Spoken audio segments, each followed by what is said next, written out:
நாளிலும் ஆண்டவரே நேசிக்கிறேன். சிலுவை பாடுகளை தியானிக்க நீங்க அந்த கிருபைக்காய் நாங்கள் நன்றி செலுத்துகிறோம். எங்களை ஒரு விஷயம் இந்த கருத்துல தாழ்த்துகிறோம். கேட்கிற நாங்கள் நிர்மையாய் திரும்பாதபடிக்கு ஆண்டவரே உடைய வசனங்கள் ஒவ்வொன்றும் எங்களுடைய உள்ளத்துல கிரியை செய்கிறதா இருக்கட்டும். அப்பா எங்களோடு பேசுங்க, இடைபடுங்க. இயேசுவின் நாமத்தில் ஜெபிக்கிறோம் நல்ல பிதாவே, ஆமென். ஹல்லேலூயா. நல்லா வெயில் அடிக்குது, தாகமா இருக்கிறவங்க எல்லாம் ஹல்லேலூயா சொல்லுங்க பார்க்கலாம். எல்லாருக்கும் தாகமா இருக்கா? எடுத்து வாசிக்கலாம். யோவான் 19வது அதிகாரம் 28வது வசனம். யோவான் சுவிசேஷ புத்தகம் 19வது அதிகாரம் 28வது வசனம். அதன் பின்பு எல்லாம் முடிந்தது என்று இயேசு அறிந்து வேதவாக்கியம் நிறைவேறத்தக்கதாக தாகமாய் இருக்கிறேன் என்றார். ஆமென். இவ்வளவு நேரம் கேட்டோம். அவர் ஒரு மதியான நேரத்துல என்ன பண்ணி கொண்டிருக்கிறார்? சிலுவையில தொங்கிக் கொண்டிருக்கிறார். அவருடைய சரீரத்துல இருக்கிற ரத்தம் முழுசும் என்ன ஆயிடுச்சு? ரத்தம் முழுசும் யாருக்காக? நமக்காக. சொல்லுங்களா, நமக்காக சொல்றது கட்டு எனக்காக சொல்லலாமே. எனக்காக, நான் செஞ்ச பாவத்துக்காக, நான் செஞ்ச அக்கிரமத்துக்காக தேவன் சிலுவையில எல்லா சிறு ரத்தத்தையும் முடிச்சிட்டாரு. அந்த இடத்துல பார்க்கும் பொழுது சேவகன் ஈட்டியை குத்தும் போது ரத்தம் சலவமாக வெளியே வந்தது என்று சொல்லி பார்க்கிறோம். அப்ப ரத்தம் உடல்ல முடிஞ்சதுக்கு அப்புறம் தான் என்ன வருமா? அடுத்து தண்ணீர் வரும். அப்படிப்பட்டதான ஒரு சூழ்நிலையில ஆண்டவர் இங்க சொல்லுகிறவராய் காணப்படுகிறார். தாகமாய் இருக்கிறேன். ஆமென். இங்க நிறைய பேர் தாகமா இருக்கிறவங்க கொஞ்சம் யோசிச்சு பாருங்க. உங்க வாய் எப்படி இருக்கு? இப்ப வாய் எப்படி இருக்கு? வறண்டு போயிருக்கா? வாய் எப்படி இருக்கிறது? வறண்டு போயிருக்குது. இங்க சரீரத்துல பாடுகள். அங்க எல்லா ரத்தமும் முடிஞ்சிருச்சு, தண்ணியும் முடிஞ்சிருச்சு. சரீரத்துல இங்க வேற ஒண்ணும் இல்ல. ஆண்டவர் சொல்றாரு தாகமா இருக்கிறேன்.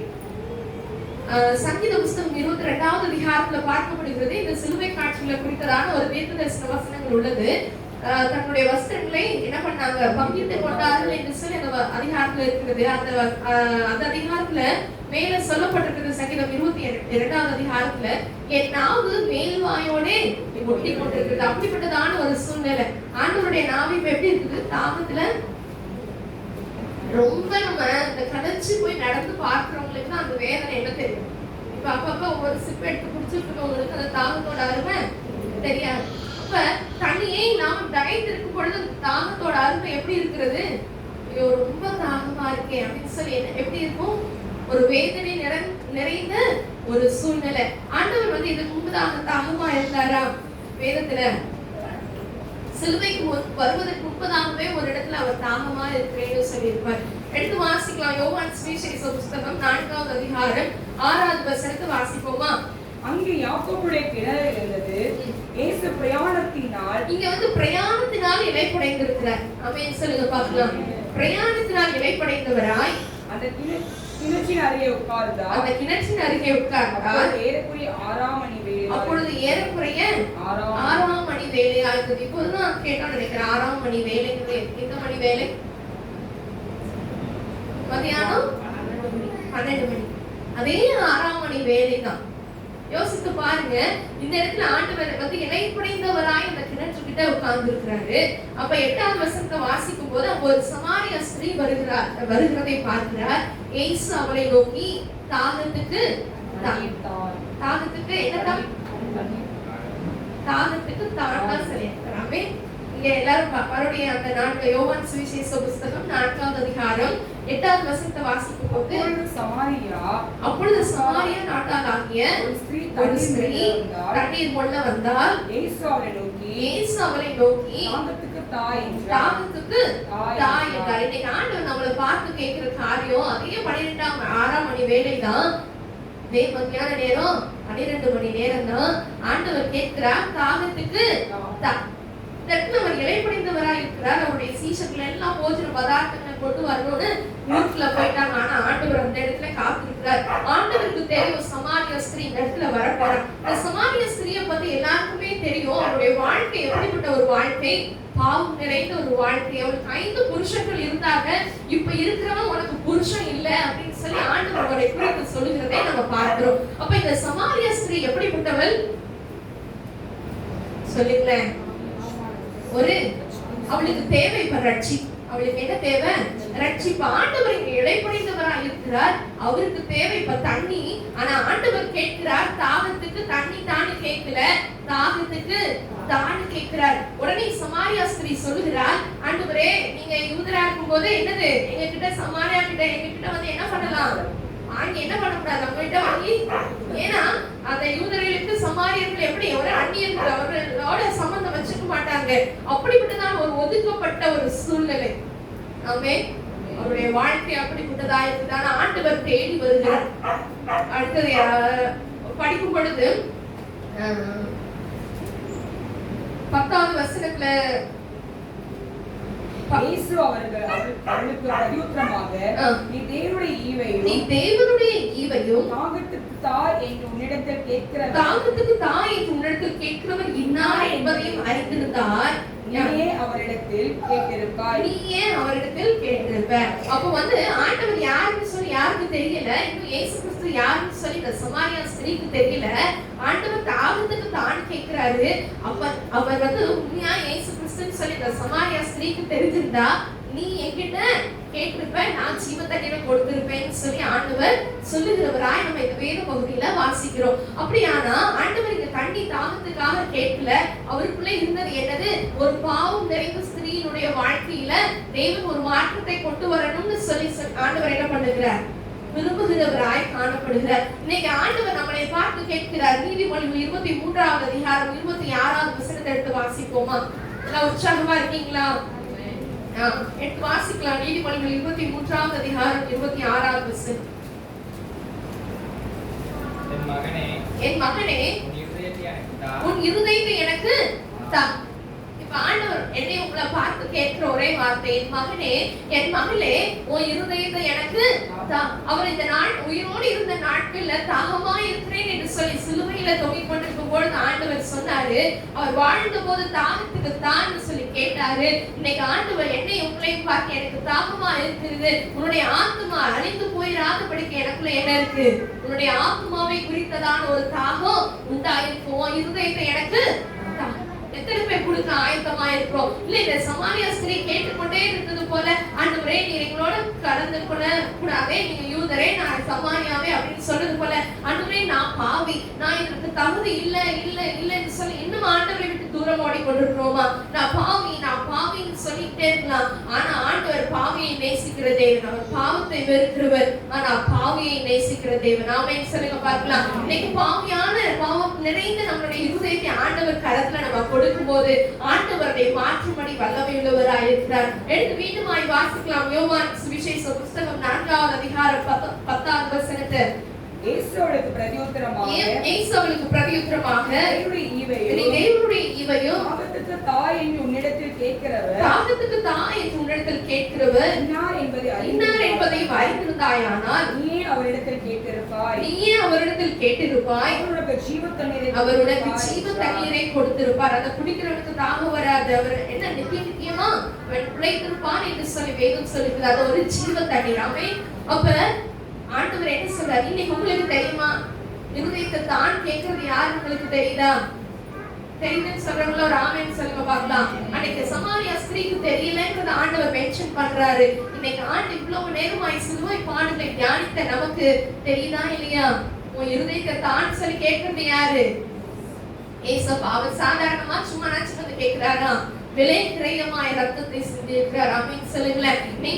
நீங்க செய்த பாவம், நான் செய்த பாவம் எல்லாத்தையும் அவர் தன்மேல ஏற்றுக்கொண்டு உங்களுக்கு நித்திய ஜீவனை தரும்படியாக. ஆமென்.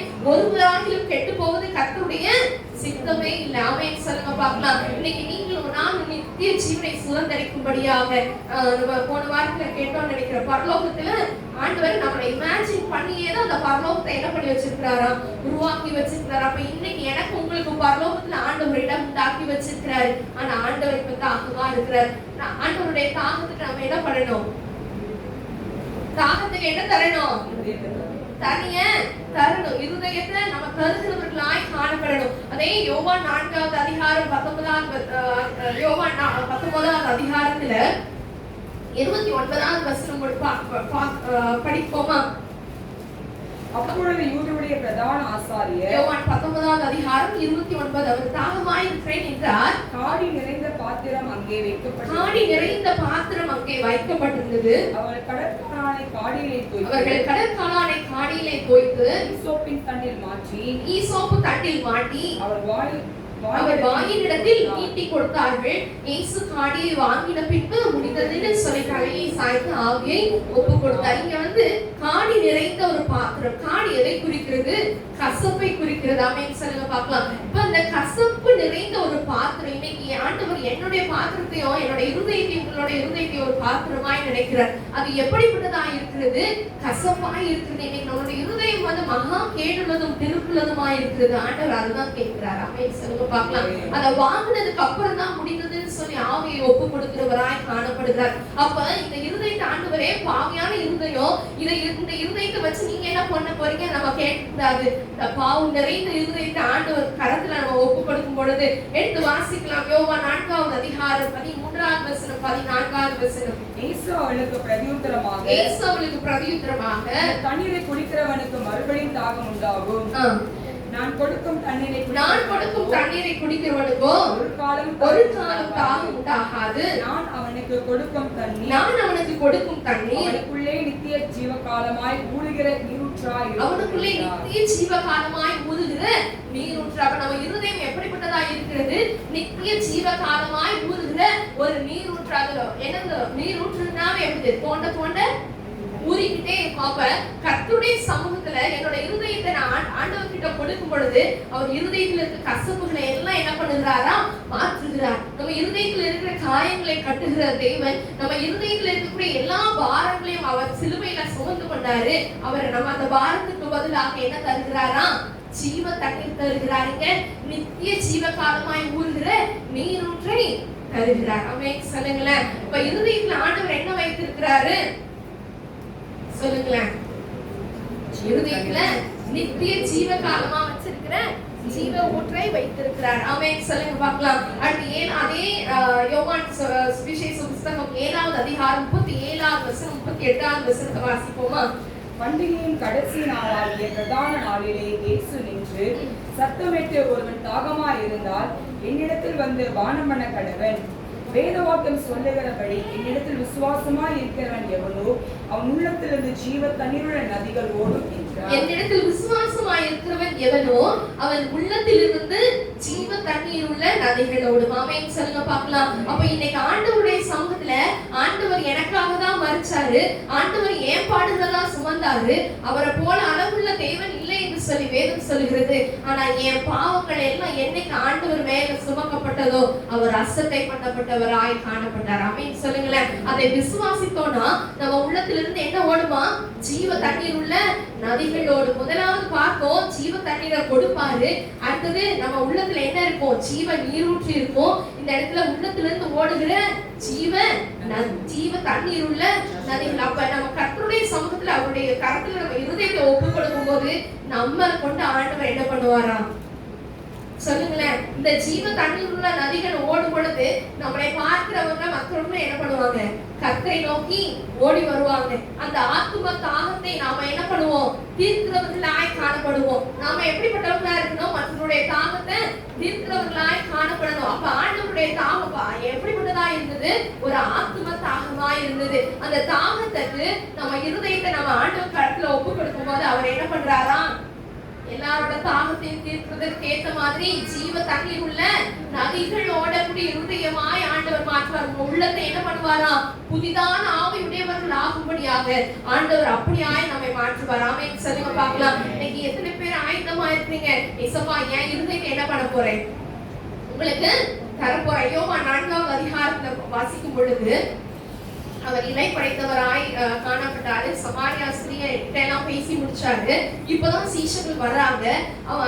30வது அதிகாரம் 30வது வசனம் 31வது வசனத்தை வாசிக்கும்போது ஊரிலிருந்து புறப்பட்டு அவரிடத்தில் வந்தார்கள். அப்பொழுது அவர்கள் ஊரிலிருந்து புறப்பட்டு அவரிடத்தில் வந்தார்கள். நடக்கையில் சீஷர்கள் அவரை நோக்கி, இப்படி நடக்கையில் சீஷர்கள் அவரை நோக்கி, ரபி போஜனம் பண்ணும் என்று வேண்டிக் கொண்டார்கள்.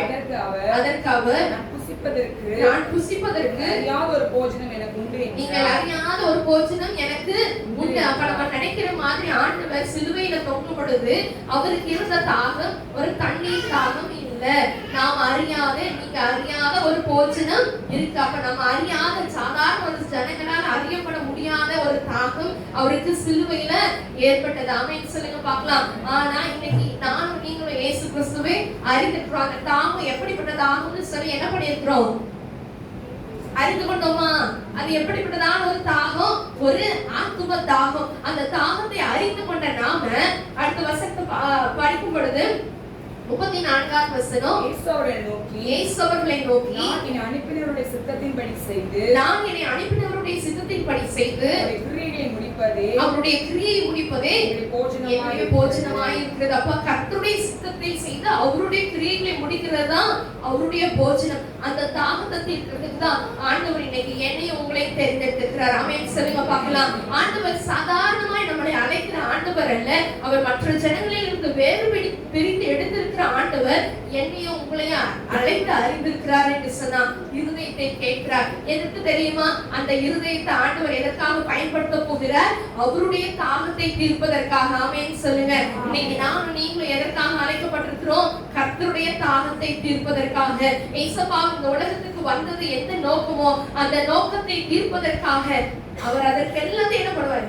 நம்மளோட இருதயத்தை மட்டும் கொடுத்தா போதும். ஆமென் சொல்லுங்க பார்க்கலாம். இருதயத்தை மட்டும் கொடுத்தா போதும், உள்ள என்னெல்லாம் வைக்கணுமோ அதை ஆண்டவர் டிசைட் பண்ணுவார். ஆமென் சொல்லுங்களேன். மற்றவருடைய தாகத்தை தீர்க்கும்படியாய், ஆண்டவருடைய ஆத்தும தாகத்தை தீர்க்கும்படியாய் நம்முடைய உள்ளத்துக்குள்ள ஆண்டவர் ஜீவ தண்ணீர் உள்ள நதிகளை வைக்கிறார். ஆமென் சொல்லுங்க பார்க்கலாம். அந்த தண்ணீரை குடிக்கிறவங்க எங்க இருப்பாங்க? ஏசாயா வாசிப்போமா? ஏசாயா 53வது அதிகாரம். இவ்வளவு நேரமா அந்த வசனங்களை வாசிச்சுட்டாங்க.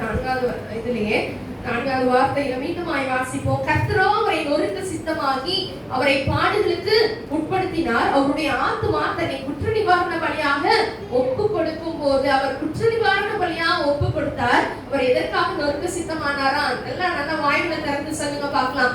நான் செஞ்ச பாவத்துக்காக தான் இயேசு கிறிஸ்து பலியானார். ஆமென். நான் செஞ்ச பாவத்துக்காக தான் ஏசப்பா என்ன பண்ணாங்க? சிலுவையில பலியானார். 11வது வசனத்தை வாசிப்போமா? அவர் தமது ஆத்தும வருத்தத்தின் பலனை கண்டு திருப்தியாவார். என் தாசனாகிய நீதிபரர் தம்மை பற்றும் அறிவினால் அநேகரை நீதிமான்கள் ஆக்குவார். அவருடைய அக்கிரமங்களை தாமே சுமந்து கொள்வார். அநேகரை நீதிமான்கள் ஆக்குவாரு.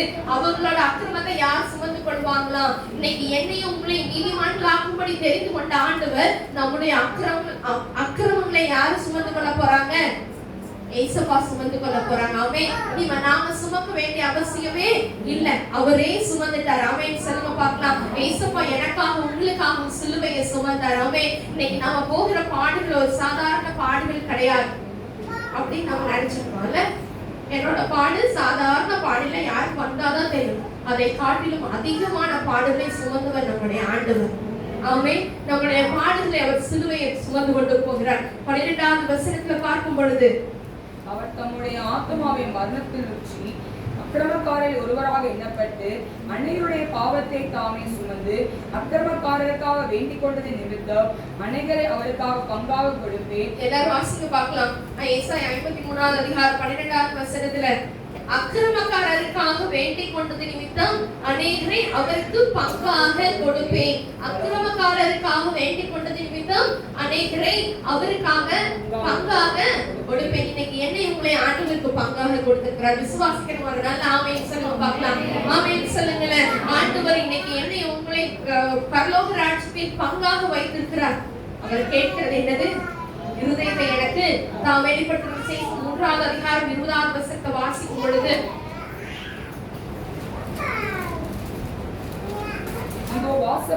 வாசற்படியிலே நின்று தட்டுகிறேன். ஒருவன் சத்தத்தை கேட்டு கதவை திறந்தால் அவனிடத்தில் நான் பிரவேசித்து அவனோடே போஜனம் பண்ணுவேன். அவனும் என்னோட போஜனம் பண்ணுவான். இப்பதான் வந்து வாசிச்சோம். கர்த்தருடைய சித்தத்தின்படி செய்கிறதா என்னோட போஜனம். அவர் எந்த இடத்துல இருந்து அந்த கர்த்தருடைய சித்தத்தை செய்யணும்னு நினைக்கிறாரு? வாசற்படியில நின்று கதவை தட்டுறேன். கதவை திறந்தா நான் அவனுக்குள்ள பிரவேசித்து அங்க இருந்து என்ன பண்ணுவேன்னா போஜனம் பண்ணுவேன். இப்ப ஆண்டவர் நமக்குள்ள இருந்துதான் அவருடைய சித்தத்தை செய்யும்படியாய் வாஞ்சிக்கிறார். ஆமென் சொல்லுங்க பார்க்கலாம். அப்ப நமக்குள்ள ஆண்டவர் வந்து அவருடைய போஜனம் பண்ணணும்னு சொல்லி ஆண்டவர் விரும்புகிறார். இன்னைக்கு நாம அதற்கு விட்டு கொடுக்கிறதுக்கு தயாரா இருக்கிறோமா? வெளிப்படுத்தும் விசேஷம் 21வது அதிகாரம் 3வது வசனத்தை வாசிப்போமா? மேலும் பரலோகத்திலிருந்து உண்டான ஒரு பெரும் சத்தத்தை கேட்டேன். அது இதோ மனுஷர்களிடத்திலே தேவனுடைய வாசஸ்தலம் இருக்கிறது, அவர்களிடத்திலேயே அவர் வாசமாய் இருப்பார், அவர்களும் அவருடைய ஜனமாய் இருப்பார்கள், தெய்வம் தாமே அவர்களோட கூட இருந்து அவருடைய தேவனாய் இருப்பார். ஆமென். சொல்லுங்க பார்க்கலாம். இன்னைக்கு நம்ம இருதய கதவை ஆண்டவருக்கு திறந்து கொடுக்கும் பொழுது ஆண்டவர் நம்முடைய இருதயத்துக்குள்ள வந்து வாசம் பண்ணி அவர் போஜனம் செய்கிறவராய் இருக்கிறார். அடுத்த 4வது வசனத்துல படிக்கும் பொழுது அவருடைய கண்ணீர் யாவையும் தேவன் துடைப்பார். இனி மரணமும் இல்லை, துக்கமும் இல்லை, அலறுதலும் இல்லை, வருத்தமும் இல்லை, முதலியவைகள் ஒழிந்து போயின என்று விளம்பினது. அப்ப நம்முடைய பழைய இருதயத்தில் இருக்கக்கூடிய பழைய எல்லா காரியங்களும் முடிஞ்சு போயிடுச்சு. ஆமென். சொல்லுங்க பார்க்கலாம். நம்முடைய இருதயத்தில் இருக்கக்கூடிய அழுக்கான காரியங்கள் எப்ப ஆண்டவருடைய இருதயத்துக்குள்ள வர்றாரோ அப்பவே முடிஞ்சிச்சு. ஆமென். சொல்லுங்க பார்க்கலாம். அப்ப இருதயத்துக்குள்ள வந்தா நாம புது சிருஷ்டிகளா இருப்போம். ஹல்லேலூயா, ஹல்லேலூயா, ஹல்லேலூயா சொல்லுவோமா? ஹல்லேலூயா. இருதயத்தை ஆண்டவரிடே கேட்கிறார். கொடுக்கிறதுக்கு நம்ம ஆயத்தமா இருக்கிறோமா? ஆமென். சொல்லுங்க பார்க்கலாம். ஏதோ ஒரு வசனம், ஏதோ ஒரு 5வது வார்த்தை அப்படி கிடையாது. ஆண்டவருடைய வசனங்கள் அது ஜீவனுள்ளதாய் இருக்கிறது. ஆமென். சொல்லுங்க. அது இன்னைக்கும் அது பேசுகிறதாய் இருக்கிறது. நம்ம கிட்ட ஆண்டவர் கேட்கிறார், எனக்கு தாகமாயிருக்கு. ஆமென். ஆமென். சொல்லுங்க பார்க்கலாம். உடனே அவங்க என்ன கொண்டு வந்து கொடுத்தாங்க? காடி நிறைந்த பாத்திரம். இன்னைக்கு நம்மளுடைய இருதயமாகி இந்த பாத்திரம் ஒரு கசப்பு நிறைந்த பாத்திரமா இருக்கிறது. ஆண்டவர் அதை வாங்கினதுக்கு அப்புறம் முடிந்ததுன்னு சொல்லி என்ன பண்ணாரா? தன்னுடைய ஆவியை விட்டாருன்னு சொல்லி வேத வசனம் சொல்லுது. இன்னைக்கு ஆண்டவருடைய கரத்துல நம்ம இருதயத்தை முழுசா ஒப்பு கொடுத்துட்டோம்னா அதுதான் நம்ம ஆண்டவருக்கு செய்யக்கூடிய காரியம். ஆமென். நம்மளை கொண்டு ஆண்டவர் பயன்படுத்துவார். நம்ம ஒரு வெறுமையான பாத்திரமா இருக்கலாம், விலை போகாத பாத்திரமா இருக்கலாம், நம்மளுடைய இருதயம் ஒரு கசப்பு நிறைந்த பாத்திரமா இருக்கலாம். முந்தினவைகள் ஒழிந்து போயின. ஆமென். இனிமே யாரு நம்மளுடைய அக்கிரமங்களை யாருதான் சுமக்க போறாங்களா? கர்த்தர் தான் சுமக்க போறாங்க. ஆமென். சீஷன் என்பவர் குருவை போலவே. ஆமென். இன்னைக்கு நானும் நீங்களும் கர்த்தரால் அழைக்கப்பட்ட நானும் நீங்களும் கர்த்தருக்காக அவர் எப்படி பிதாவின் சித்தத்தை செய்கிறவராய் இந்த உலகத்துல காணப்பட்டாரோ இருதயத்தை கொடுக்கிறது ஆண்டவருடைய சித்தமா இருக்குது. நம்ம இருதயத்தை கொடுத்துட்டோம்னாவே நமக்குள்ள என்ன வச்சிருக்கிறாரு? அவர் நீர் ஊற்ற வச்சாரு. அந்த நீர் ஊற்றாய் மாத்திரம் அல்லாம அது ஓடக்கூடிய, நம்ம உள்ளத்திலிருந்து புறப்பட்டு ஓடக்கூடிய ஜீவ தண்ணீர் உள்ள நதிகளாய் இருக்கும். ஆமென். சொல்லுங்க பார்க்கலாம். ஹல்லேலூயா. எல்லாரும் விசை கண்களை மூடி ஏசப்பா எங்க இருதயத்தை உங்களுக்கு தரும். ஆண்டவர் இன்னைக்கு உங்க இருதயத்துக்கு வாசப்படியில நின்று ஆண்டவர் கேட்கிறார், கதவை தட்டுகிறார். கதவை திறந்து கொடுக்க நம்ம தயாரா இருக்கிறோமா? பரலோக சிந்தை உங்களுக்குள்ள இருக்கிறதா? ஆண்டவரே உங்க சித்தத்தை நான் செய்ய போறேன் ஏசப்பா, உங்களுக்காக நான் வாழ்வேன். நீங்க சிலுவையில தாகமா இருந்தீங்க ஏசப்பா, கசப்பு நிறைந்த காணி உங்களுக்கு கொடுக்கப்பட்டது. இன்னைக்கு நாங்க பாவம் நிறைந்த இந்த ஆண்டவரே எங்க இருதயத்தை சமூகத்துல வைக்கிறோம்னு சொல்லி உள்ளத்தின் ஆழத்தின் அப்பா எங்க இருதயத்தை ஆண்டவரே அது வேஸ்ட் தான் ஏசப்பா. அது யாராலையும் அந்த இருதயத்தை பயன்படுத்த முடியாது. ஆனா உங்களால் அதை மாற்ற முடியும் சுவாமி.